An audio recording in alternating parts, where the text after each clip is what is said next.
kwa habari za uhakika, kijamii, michezo, burudani na mikasa mbalimbali. Tembelea kwa wizara. Endeleeni kuimarisha kufanya ufuatiliaji wa watendaji wa vyama vya ushirika ili tuwazingatie maadili ya utumishi wa ushirika, uwazi, uwajibikaji na utawala bora, na hivyo kuwavutia wanachama wengi kujiunga ushirika na kufanya uwekezaji mkubwa kwenye ushirika.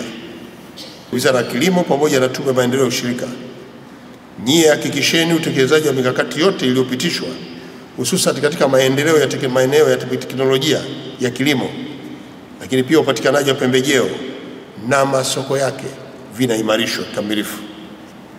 Kwa taasisi za fedha ikiwemo mabenki na mifuko mbalimbali ya maendeleo, endeleeni kushirikiana kwa karibu na vyama vya ushirika kwa kuweka mifumo rafiki ya upatikanaji wa mikopo na mitaji kwa wakulima na wafanyabiashara wadogo. Kwa wakulima na wananchi kwa ujumla, hakikisheni mnajiunga na vyama vya ushirika vilivyosajiliwa ili kunufaika na fursa mbalimbali zinazotolewa serikali na wadau wa maendeleo, ikiwemo na upatikanaji wa mitaji, huduma mbalimbali za kitaalamu na elimu.